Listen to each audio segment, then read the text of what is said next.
রাজধানীর করাইল বস্তিতে অগ্নিকাণ্ডে ক্ষতিগ্রস্ত পরিবারের মাঝে ত্রাণ সামগ্রী বিতরণ করেছে দুর্যোগ ব্যবস্থাপনা অধিদপ্তর।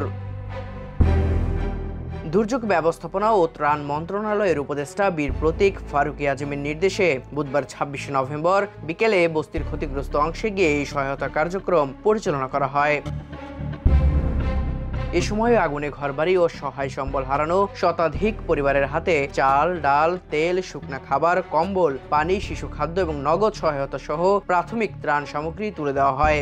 দুর্যোগ ব্যবস্থাপনা অধিদপ্তর জানায়, ক্ষতিগ্রস্ত প্রতিটি পরিবারের জন্য আপৎকালীন সহায়তার পাশাপাশি পুনর্বাসন কার্যক্রমও দ্রুত শুরু করা হবে।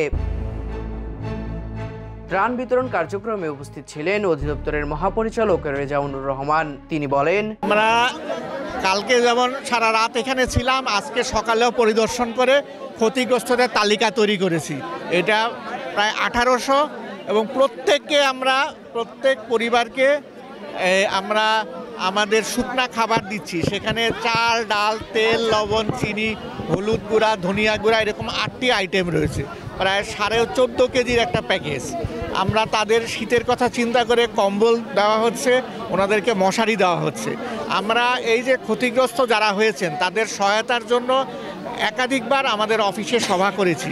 আমরা ঢাকা উত্তর সিটি কর্পোরেশনকে নিয়ে এসেছি, ইউনিসেফ, UNFPA, WFP, বিভিন্ন ঢাকা জেলা প্রশাসন, বিভিন্ন NGO সকলের সাথে সভা করে আমরা এই দফায় এই খাবারগুলি তাদেরকে বিতরণ করছি। এরপরে আপনারা জানেন সামনের মাঠে তাঁবু স্থাপন করা হয়েছে, আরও তাঁবু স্থাপন করা হবে এবং এরপরে আমরা মহিলা বা শিশু যারা বয়স্ক তাদের জন্য বিশেষ যেগুলি প্রয়োজন, ফ্যামিলি কিট বা অন্যান্য হাইজেনিক কিট, এগুলিও দেওয়ার ব্যবস্থা করব। সরকার এই দুর্গত মানুষের সাথে রয়েছেন। আমাদের উপদেষ্টা মহোদয় এবং সচিব মহোদয় প্রতিনিয়তই যোগাযোগ রাখছেন। এ সময় অধিদপ্তরের পরিচালক, উপপরিচালক সহ অন্যান্য ঊর্ধ্বতন কর্মকর্তারাও উপস্থিত ছিলেন। স্থানীয় বাসিন্দা ও ক্ষতিগ্রস্ত পরিবারগুলো দ্রুত সহায়তা পৌঁছানোর জন্য দুর্যোগ ব্যবস্থাপনা অধিদপ্তর ও সরকারের প্রতি কৃতজ্ঞতা প্রকাশ করেন। ত্রাণ পেয়ে কেউ বলেন, ঘর হারিয়ে পথে বসেছিলাম, এই সাহায্য অন্তত কিছুদিন বাঁচিয়ে রাখবে।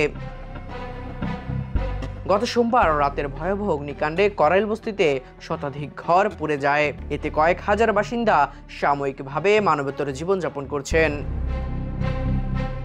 দেব রায় দীপ্ত, টা নিউজ। দেশে দেশে সবার সাথে দ্য নিউজ।